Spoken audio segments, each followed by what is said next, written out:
joined today with Linda Willits, who has just returned from France and England with us. We did an amazing expedition to England and France, and we're going to be reviewing today those events and updating you on what happened in Europe in July. And we're also going to be talking about some of the events that have happened recently in the past year at Rio Rico, where we're going to be having a gathering with Colin Andrews, and who invented the term crop circle, and Richard C. Hoagland of the Mars mission and the Enterprise mission, and Dr. Loader and myself presenting in October 2nd through 4th. So we're going to cover a lot of material today in this hour, and I'd like to thank the people at the World Puja Network for hosting us every 2 weeks here. So, Linda, why don't you give a little overview, if you would, what happened in France while we were there. Well, we were in France from July 10th through 12th, and we did field work each of those 3 nights. And it was really strange there because it didn't even get totally dark till like midnight there, which was a little unusual for us. And we were on a 2,000-acre estate doing our field work, so it was totally dark all around us, or no human lights around us, and it was just a beautiful surroundings. One of the things that happened pretty much right in the beginning is Dr. Greer's compass reversed directions 180 degrees, so that basically north pointed south. And it did that, like I said, pretty much right off the bat when we got there, and it stayed that way through England. And so if we don't know, it may still be that way. We haven't really looked lately. And that was what was happening during this period is that we were the first night out, actually, at this big estate in France, and we had, I guess, about 60 people with us. And correct. This estate is a place where there's been a lot of contact events over the years. In fact, the owners of the estate, whose ancestors trace back to the founding of the French Republic, have said that they have had a number of encounters right over the estate and where the chateau is. And we were doing the CSETI protocols to contact these ETs and to invite them there. And I noticed suddenly that my compass moved literally 180 degrees off of magnetic north. Now, what that means is that there was a complete polarity shift that was coming in through the vector of the compass. It had worked perfectly fine previously, and that often happens when a interdimensional field shift is happening and a craft is in the area.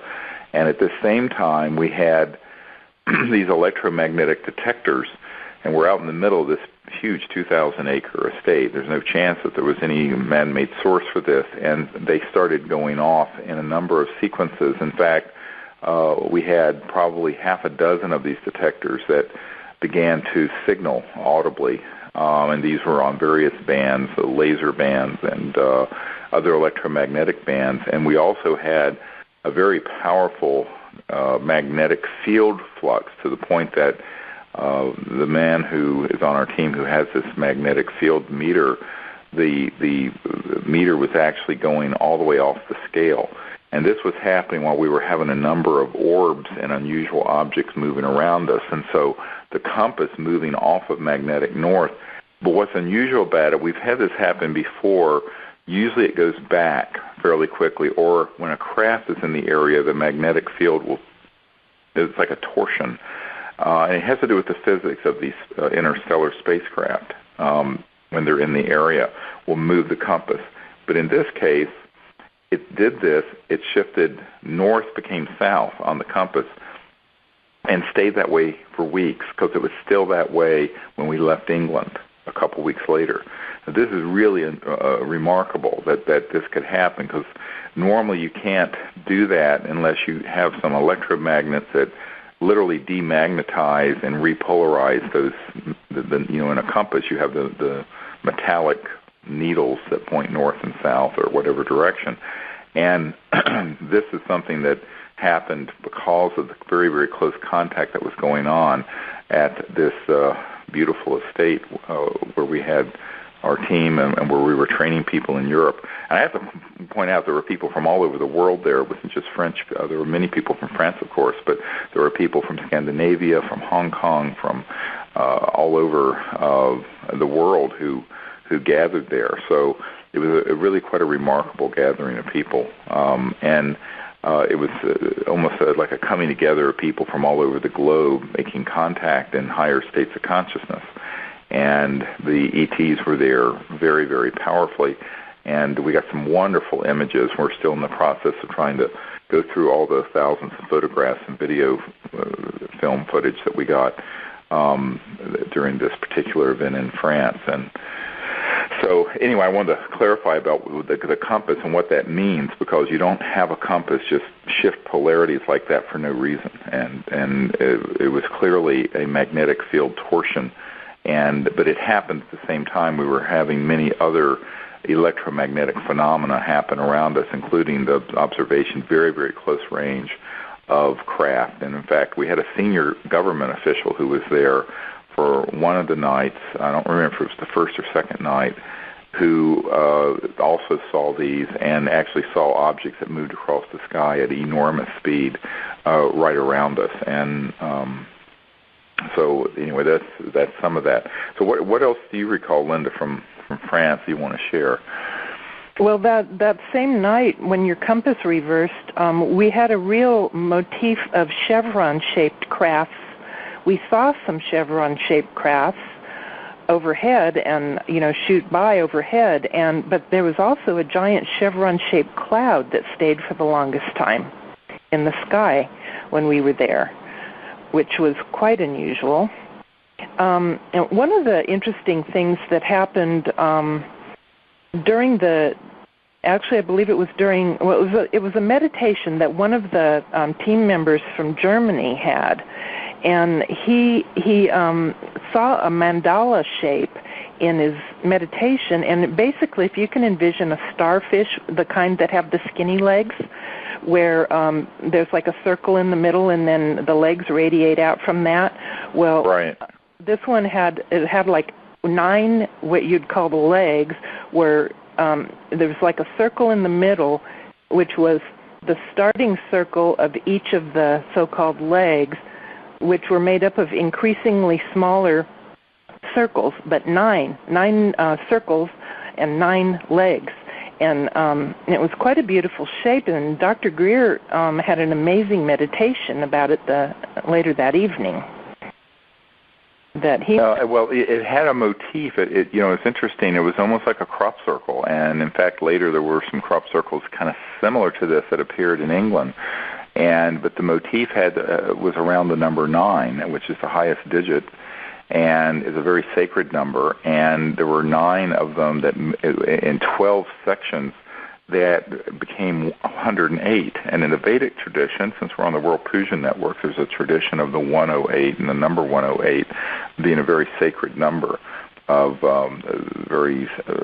for very developed spiritual people and people who are in service to higher consciousness. And so what I think this was about was that this particular image that came through was a symbol of the higher states of consciousness and the very God-conscious interstellar civilizations that are involved in this time in history as the Earth makes this transformation into the future, which is the emergence of an entire new civilization on this planet that will be rooted in the sciences of consciousness and the sciences of higher states of consciousness. So I think this is, the meditation and the symbology of this, it had within it sort of a message about the time that we're coming into. And it was later, it was actually the third night, we had a most amazing experience with Dr. Greer's compass. For one thing, he did a puja out in the field that night. And and then he walked out into the field separately from the rest of our group as the night got quite a bit later. And actually, no, this was the second night. Sorry, he walked out into the field, and actually he and some other people actually saw some fully formed ETs, some fully materialized ETs scurry off, kind of like in a little bit of fear with the humans approaching them. And our group was standing back somewhat from where Dr. Greer was, but we all heard an ET. Dr. Greer kind of made a sneeze sound out in the field, and an ET reciprocated that sound quite a distance over, further into the field. But then what was so interesting is then we all came together in this group around where the ETs were dematerialized, and they were shy. They were a little bit leery of all of us humans, 60 humans all standing around, but they indicated their presence by creating a heartbeat sound out of the magnetometer, that when Dr. Greer held his compass, which was still in this 180-degree off north, kind of state because of the ET energy in it, he held his compass near the magnetometer, and the magnetometer beeped in the sound of a heartbeat. And you might want to explain that better, but it was just amazing. Well, it was amazing because as this whole event unfolded, I have to say that the way that the night evolved was that as I had set up the puja table, and you have to understand we're in a big field, a hay field that had been cut, and we had a circle, about 60 people, and I had set the puja table outside the circle to the east of the circle. And what had happened as we were setting up, it was still very bright. It was the sun was low or was just setting, but at that time of year in Brittany where we were, as Linda mentioned, there was light in the sky till 11:30, 12 o'clock. So it was very still almost like daylight, and it was a clear day. And a craft literally fluxed in and fully materialized about 50 feet from the circle. Everyone on the people on the side of the circle facing that way, and I saw it. And it was this swirl that came in of an energy fully visible with the naked eye, and they were coming in to honor the puja. And I can talk about this on the World Puja Network because people understand the power of a puja and the meditative state and the higher states of consciousness that go with these mantras.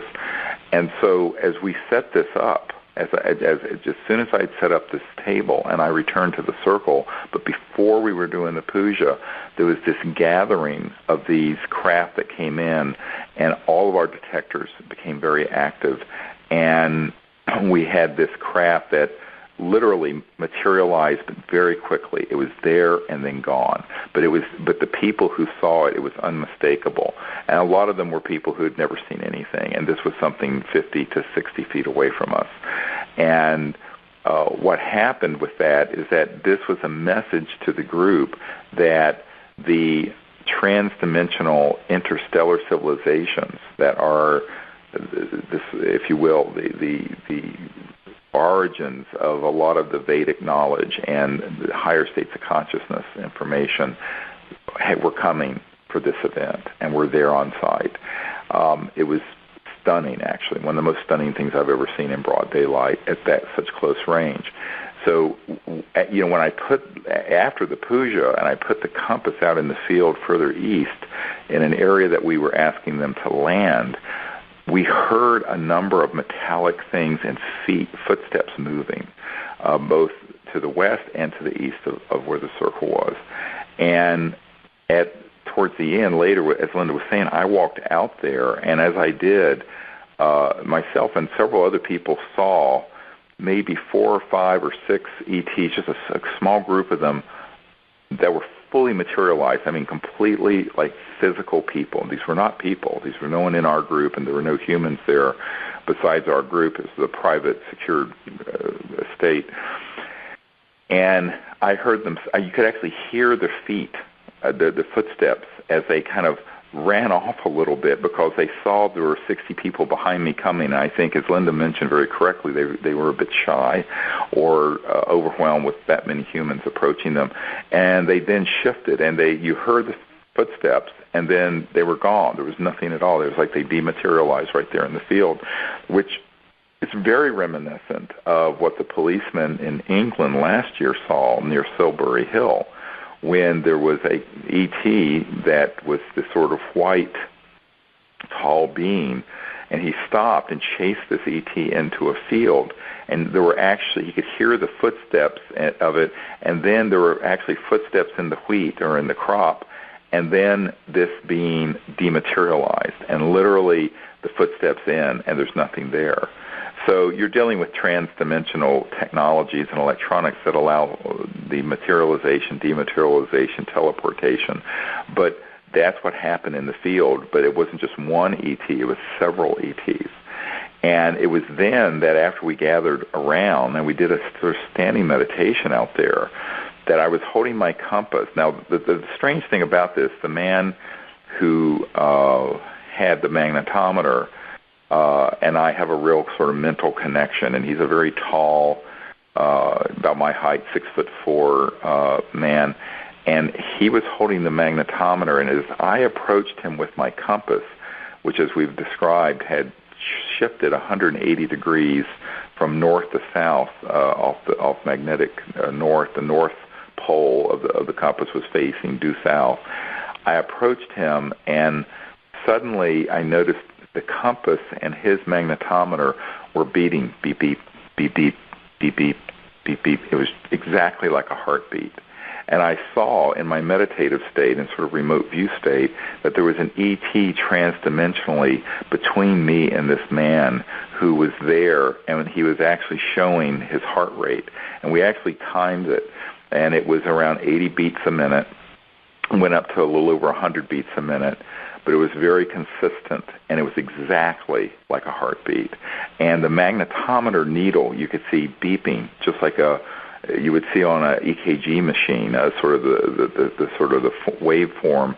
And the compass needle was beeping and moving with it. So we actually got this filmed, and it was really an amazing, although unusual, close encounter. That apparently this was how they, as comfortable as they felt being fully materialized around such a large group of new people, because many of the people who were there had never, been on an expedition out under the stars to see these things, and I think it was quite an initiation for some of the folks. People were in a state of just shock with some of these things that happened, and so that's part of what happened that evening. And we know that it was because of the power of the higher state of consciousness which the group had attained from the puja and the meditation afterwards. And then I think it was on the last night, we had an amazing thing happen where there was a tone coming through one of the electromagnetic detectors that we've never heard before, and it's not a tone that the detector is programmed to make from any man-made source. And it sounded like beep, beep, beep, beep, beep, beep, beep, beep. This went on for about 2 hours, and it was almost like a message or a Morse code, although I think that's too simplistic, that kept coming through this one particular detector. And it happened, and then at the end of the night, we made a standing circle, and we were holding hands to say goodnight. It ended after over 2 hours. I think it was 2 hours and 7 minutes, which again, it added up to 9. So and it 2 hours and 7 minutes, we had this happening. Now, I have to say, this particular brand of electromagnetic and radar detector we've had with us, we've never heard a tone like that come through it ever. And it was new, and so we're calling this, the French tones, because it was very unique. And at the end of that, of course, we broke circle. Suddenly, over the field where we had seen this craft materialize, when it was still daylight, we saw this beautiful ship that was sort of a white golden color rise upward, and then it started just strobing at us like a giant orb, strobing and strobing and strobing as it moved off into space and went out. But it was in the atmosphere and completely materialized, and we just looked at it as it left. And we realized then that that tone that they were sending to us, whatever message it was, beep, beep, beep, beep, beep, beep, beep, beep, it was very much, what it was saying to me is there's a new phase coming, because it was a completely new set of tones, and it actually had a message within it. And this went on for, like I said, 2 hours and 7 minutes. It was an astonishing, unusual amount of electromagnetic contact while we were seeing these craft in the area. But then at the end, the way that this particular craft lifted off and then went up into the sky and then was strobing, and it was very bright. But it was as people were breaking circle and getting ready to leave, and they were saying goodbye to us. It was, it was actually like something you would put in a movie in Hollywood, except it was real. And so it was a very remarkable 3 days in France, which is actually the same amount of time we're going to be in Arizona in October 2nd, 3rd, and 4th. And we're going to go out every night on the roof terrace of this beautiful resort that we're at in Rio Rico. And we're going to be doing these same protocols out under the stars with a group of people.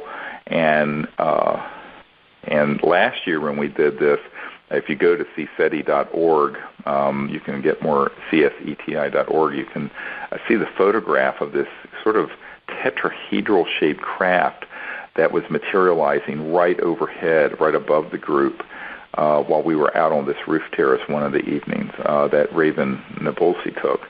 And it's really a remarkable photograph, and it coincides with the group having a great deal of coherence in the meditative state out under the stars on top of this roof terrace in Rio Rico, where we'll be in October. So if you're interested, and it's of course it's a shorter amount of time than the longer CSETI trips.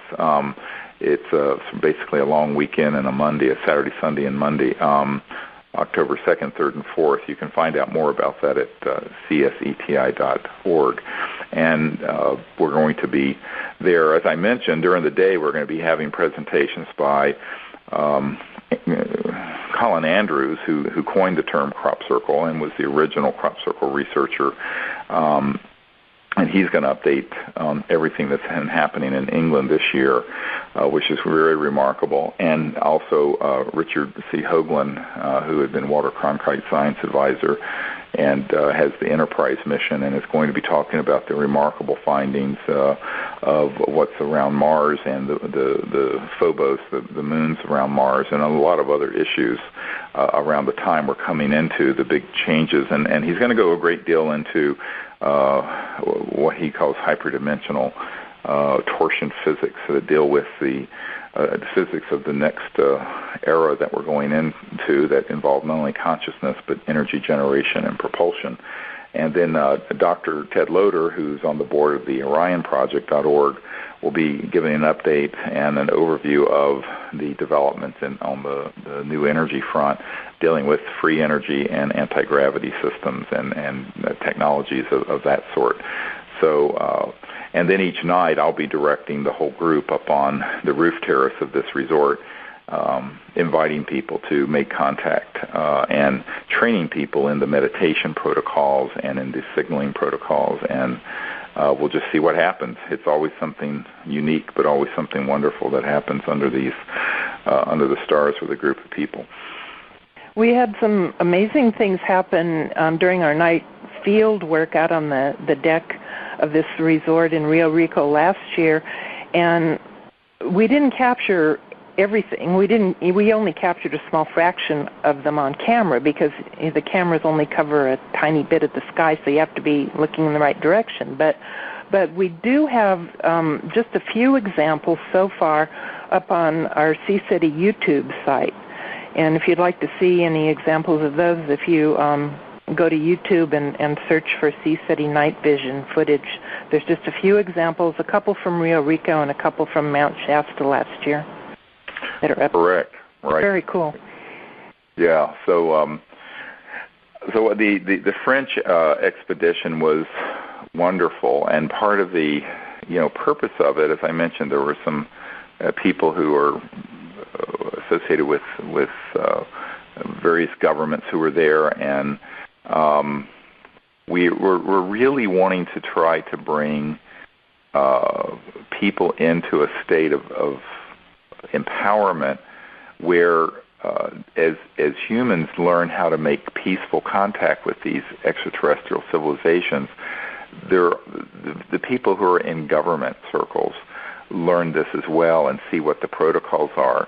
Because one of the things that I'm convinced has to happen is, those of you who studied the whole concepts of the science of consciousness and the power of meditation and prayer and the concepts around Rupert Sheldrake's morphogenic fields, is that as more people begin to know about something and to do something, particularly if they're doing it from a higher state of consciousness and purity of heart and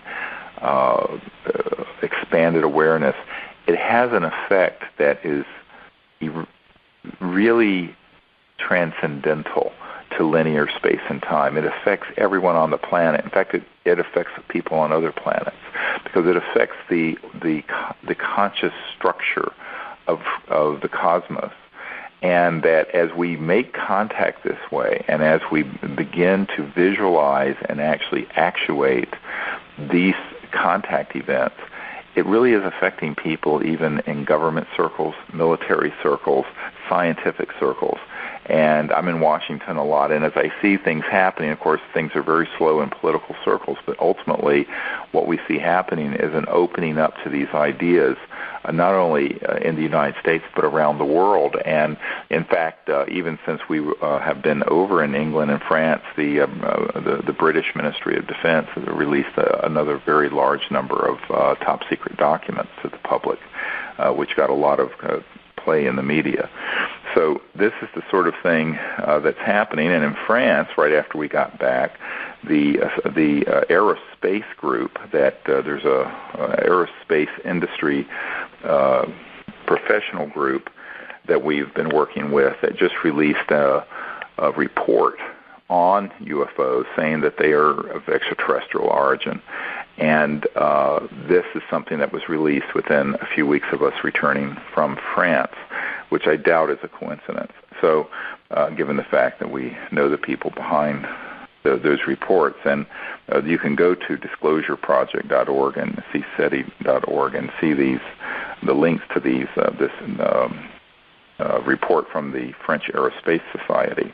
And these sort of developments are not unrelated to the contact work we're doing, because, and a lot of people don't understand it because they think very linearly, is that when you get, like we're going to do in Rio Rico, when you get dozens of people together in this state of consciousness for peaceful purposes in a higher state of awareness, making contact, visualizing this new future of new energy, anti-gravity, universal peace, world peace, it has a huge effect on people who aren't there and who don't even know you're doing it. Doesn't matter if they know you're doing it, because it accelerates conscious evolution non-locally.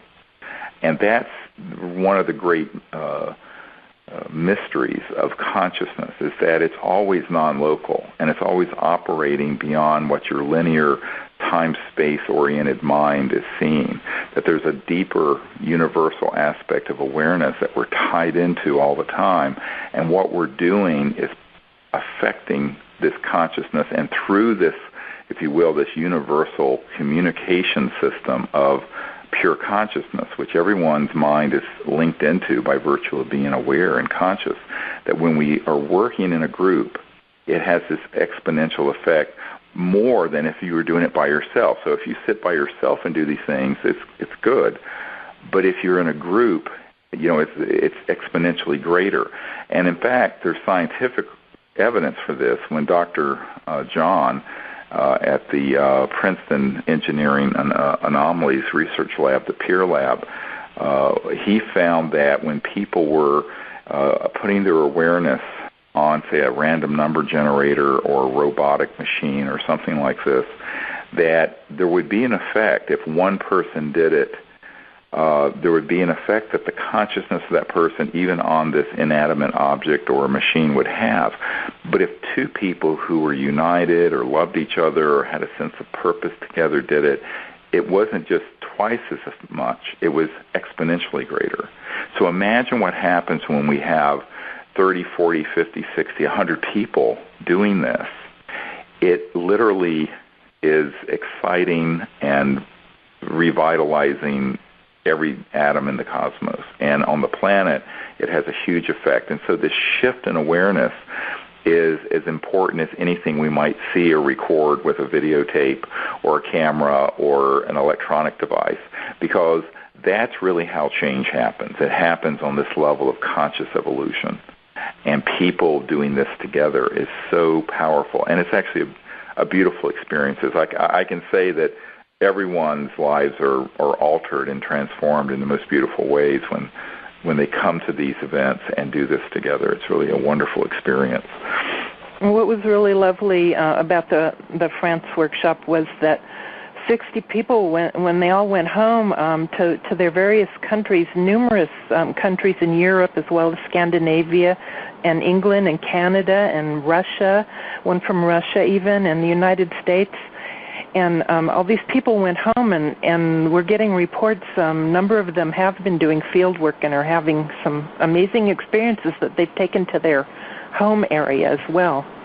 Oh, yes, and this is what's so exciting. When a few years ago we did this with a team up in Canada near Montreal, and a number of people who went out there to do the work have continued it and literally have had the most amazing contact that's happened with this group. And so one of the things is when you come to one of these events is that you learn exactly how to make contact, what the protocols are, and how to operate out under the stars as a group, which is something that's very hard to do by just reading a book or listening to a videotape or an audio tape. So that's why, we encourage people who have the time and can come to these events, because then those folks go back. And what we've done is to have thousands of people now who are all over the world, literally on every continent, who've been trained to do this, who are doing it.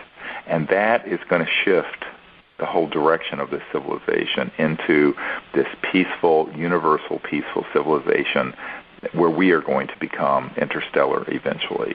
Of course, a lot of changes have to happen on this planet before that happens, but we have to get on that path, and this is how we move the planet onto that path.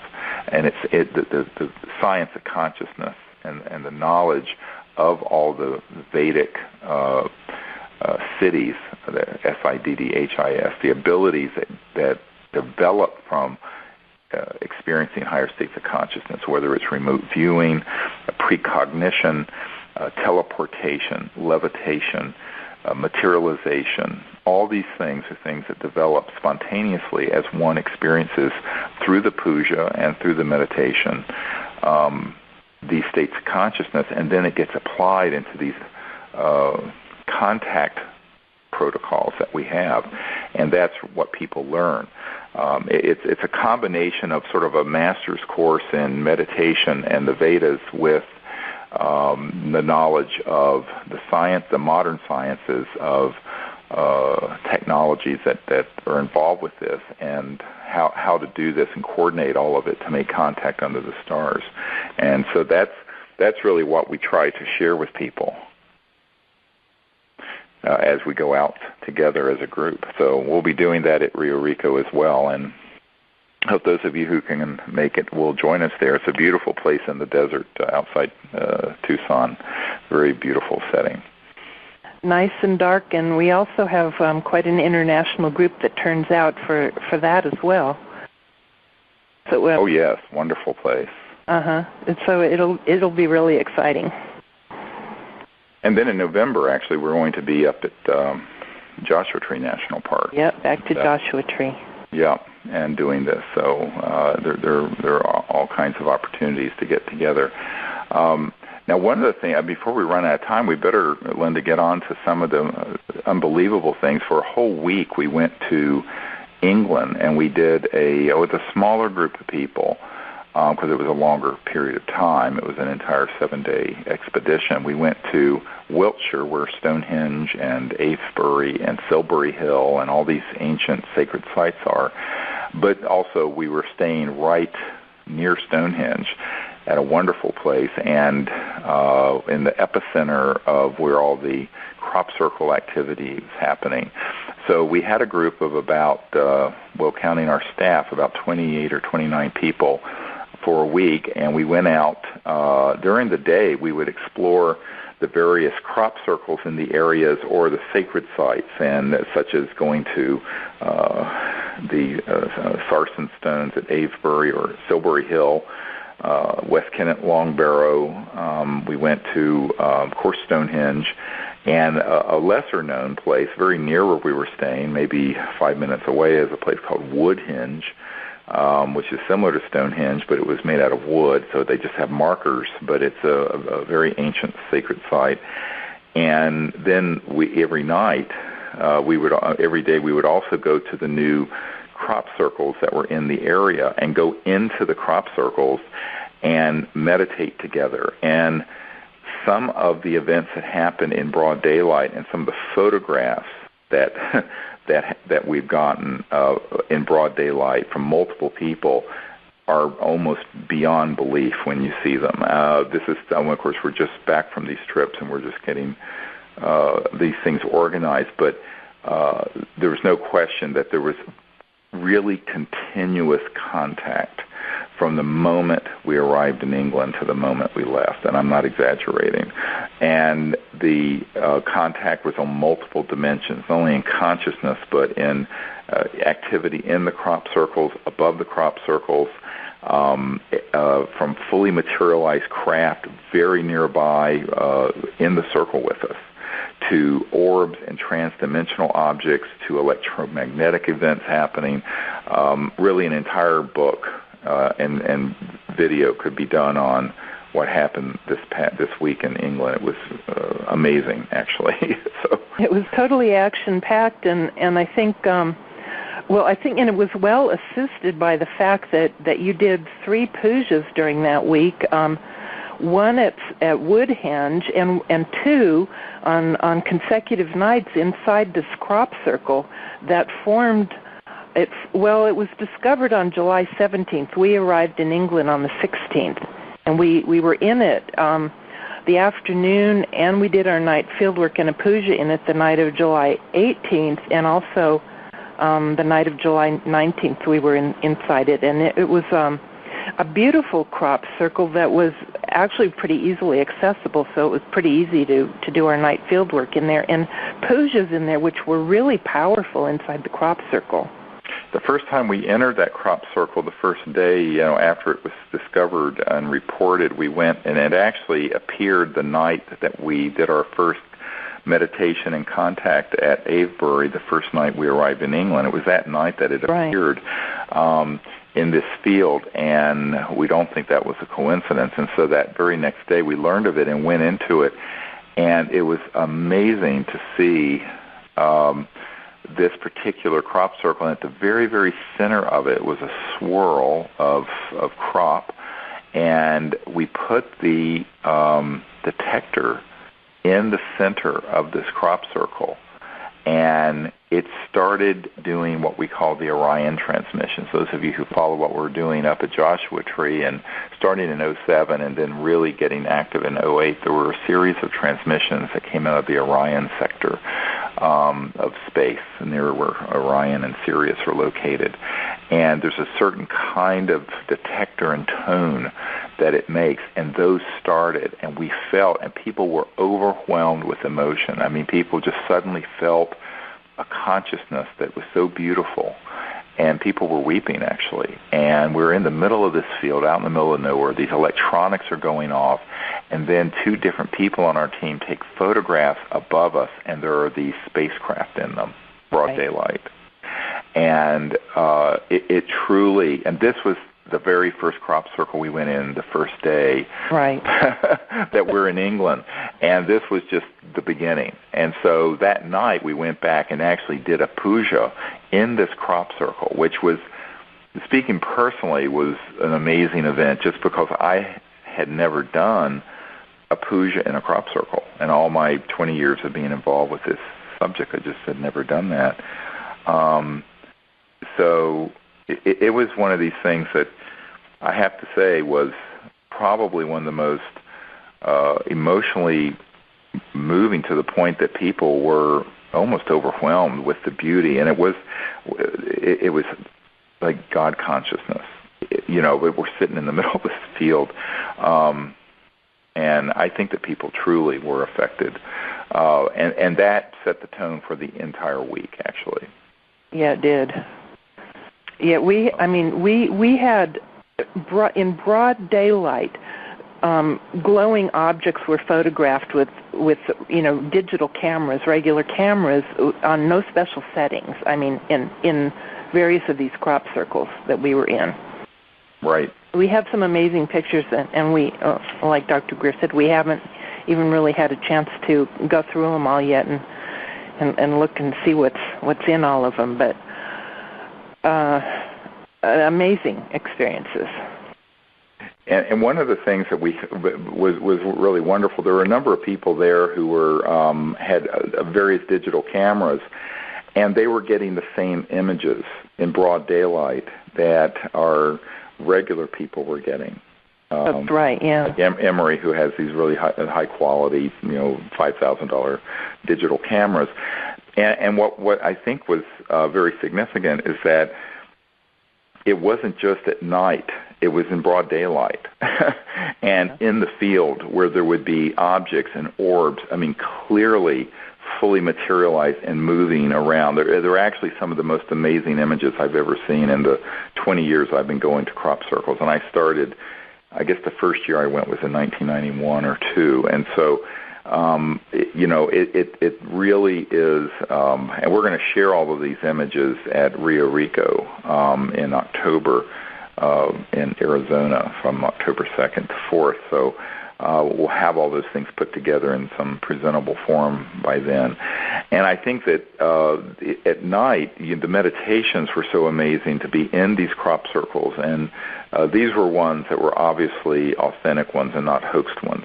There were some hoaxed ones that appeared while we were there, and they were rather obvious, frankly. These were ones that would not be able to be hoaxed because of the complexity of their form and three-dimensional nature of them and how they look from the sky. And while we were in the crop circle making contact at night, we would literally have craft fly right over us and right over the circle with all the detectors going off.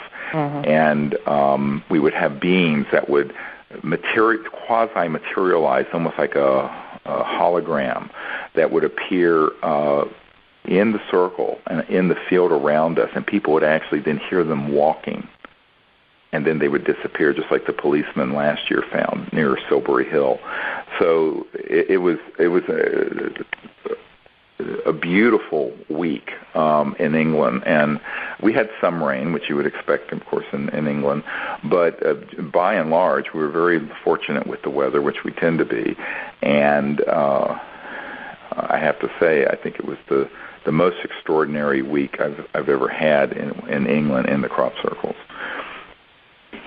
I think one of the really amazing things as well that we had during that week was we had a really strong connection with the ancient peoples, the really pre-Homo sapien peoples of that area, and especially when Dr. Greer did the puja in Woodhenge, a lot of members really felt a sense of appreciation coming from the ancient peoples of that area. We find this a lot, that when we do the puja and we're doing these ancient meditative techniques, there is a gathering of not just interstellar beings and spacecraft, like we had in France, where this craft went swoosh and just materialized in the field for a couple seconds and dematerialized. But we have a clear sense, and actually can often see, and I know in at least one case at Mount Shasta, have heard the voice of beings that were on this planet before Homo sapiens were. So in other words, if you go back millions or even hundreds of millions of years, Earth has had life, and there have been civilizations for which there's no official recognition yet. Someday this will come out. And those beings that have evolved and gone into the astral worlds and the worlds of light, or who may have become interstellar themselves, like we eventually will. In a few 100,000 years, humanity is going to become interstellar, where we'll be going around the universe just like there are ET beings coming here now. We'll be visiting planets that are evolving, that are at our state of development, where we are right now in the early 21st century. And what you find is that these ancient beings really do, they love what we're doing, and they honor it. And at one time, we were at Mount Shasta doing this at this very secluded site in the National Forest, and I don't want to do it on the phone because it hurts your ears, but there was this like primordial cry that came from this being, and it was a being that was not Homo sapien. It wasn't Neanderthal either, but it was one that had been there millions of years ago, predating Homo sapiens. It was totally audible. I mean, we all... And everyone heard it. I mean, it was loud. And this is the same site where, if you get the DVD that's with the book that we have called Contact Countdown to Transformation, there's a book that came out in the last year with a DVD that actually has a tone on it. And it's the same site where we actually had this ET spacecraft appear around us, and it appeared as a tone that Linda got a little bit of recording on a recorder on, that's on this DVD that you can get at disclosureproject.org at the bookstore there. And the DVD comes with the book. So what's interesting is that it was in the same site where we had this ancient being. Well, these ancient beings that had been in the British Isles and in that area, and also in France, that go back long, way back, pre-recorded history, were there when we were doing these pujas and these meditations, along with the ETs. So it's not just one thing happening. There are humans there. There are ancestral beings there. There's the angelic realm, the ETs that are physical beings from other planets that have spacecraft and very advanced technologies.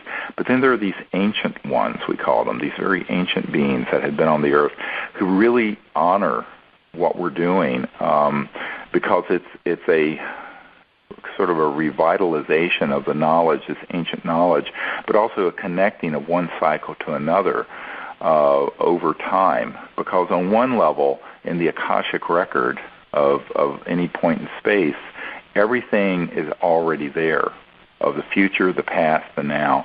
It's there because space has within it consciousness, and consciousness actually is the origin of space-time, emerges out of consciousness. And so when we're in these areas and these states of consciousness and doing the puja, these beings come. And that's what happened in England over and over and over again.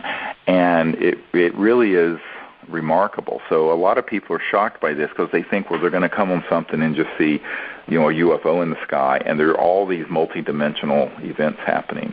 But I said that's because that's the true nature of the cosmos, is that it's multidimensional. It's not just one-dimensional.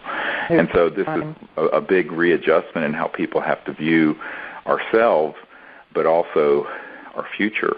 Our future is about really becoming true interdimensional, multidimensional people and a civilization. I have to comment that Dr. Jan Bravo and Dr. Loder and I have worked very closely with a gentleman who's basically worked for all those three-letter agencies, CIA and various, and we've been to his command center and we know him very well. This man is frequently brought to him ancient artifacts that are technological, and we're not talking 1,000 years old. We're talking hundreds of thousands, maybe millions of very, very old, that are found in various places. And the intelligence community will come to him for him to try to figure out what it was used for and how it might have operated. So people have heard rumors of this, that there's sort of a secret museum of ancient artifacts that are, archaeological, the things that go back that prove that there was civilizations on this planet thousands, millions of years ago, really, millions. And the fact of the matter is that's true.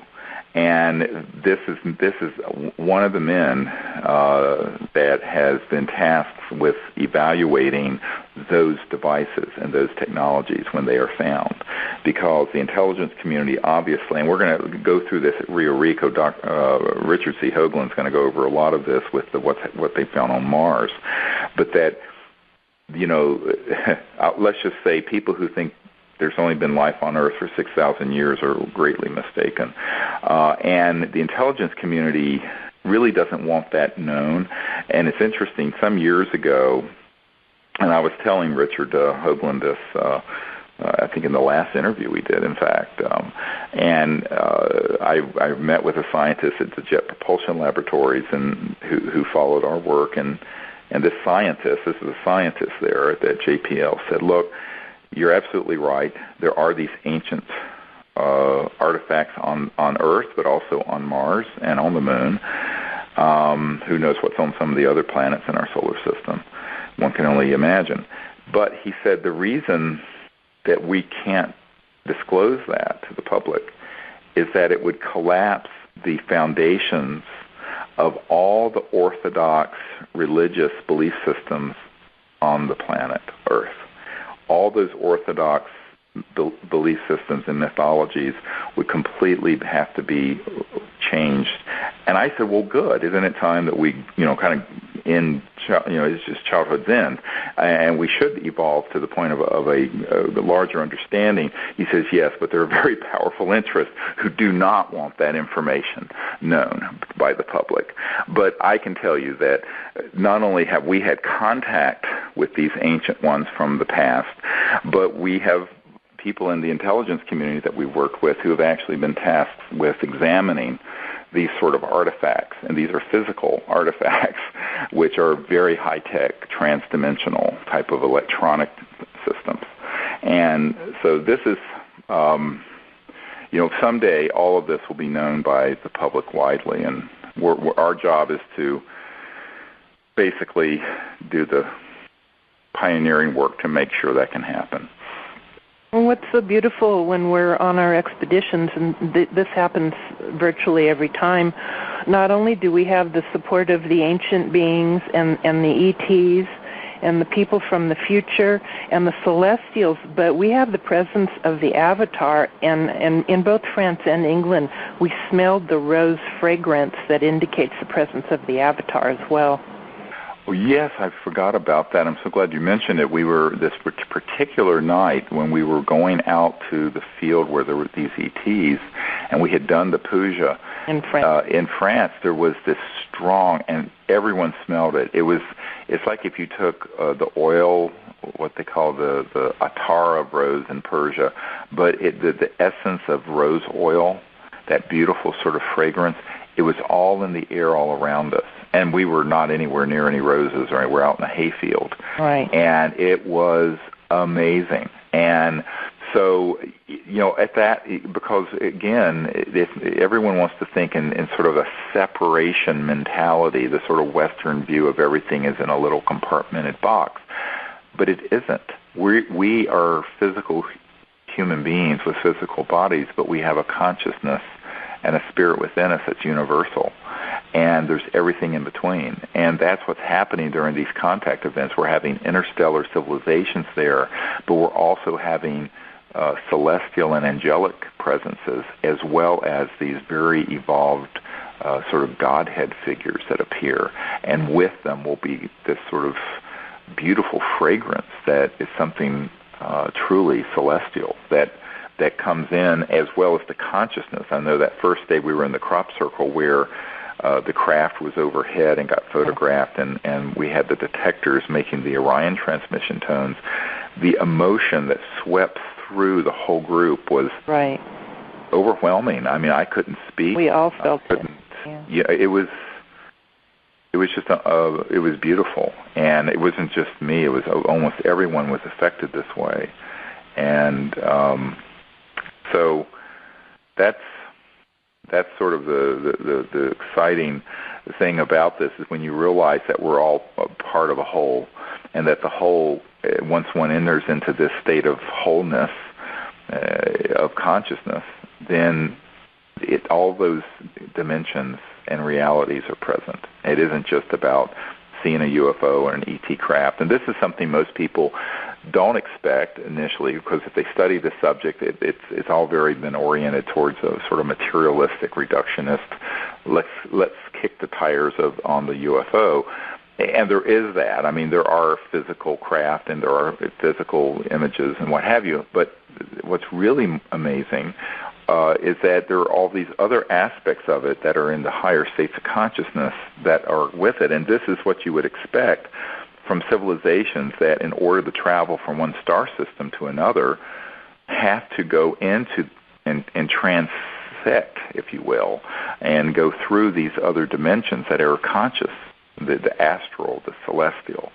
They have to be aware of this, because you can't go faster than the speed of light, staying as a solid material object. So this knowledge and consciousness is the big science. And I've said many times that the next 1,000, once we get these free energy devices and anti-gravity systems out so we can run the world on a wholly new paradigm of energy generation, the real focus for our civilization are going to be these sciences and consciousness. And this is why the Vedic knowledge, the knowledge of the puja, everything that people on the World Puja Network are studying are going to be not peripheral, but central to our civilization in the next 1,000 years.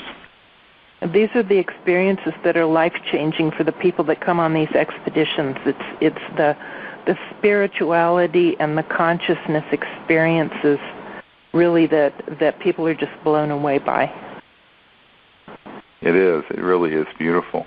It is. So, well, we're almost out of time. What I'd like to invite people to do is to go to CSETI, that's cseti.org, cseti.org, and you can look and see some of these images that are up, and also find out about these upcoming events that are going to be held in Arizona and Rio Rico, this beautiful resort. And there's a whole lot of information there about that, the speakers and what we'll be presenting, and also the resort itself is a beautiful Esplendor, I believe it's called. And it's out in the desert in a beautiful setting. And then you can also find out about, of course, we're going to be at Mount Shasta in a couple of weeks, for a week, and then also in Joshua Tree in November. So those of you who want to join us at any of these, just contact us, and we'll try to make that arrangement. And I'd like to thank Linda for joining me today, and particularly like to thank the folks at the World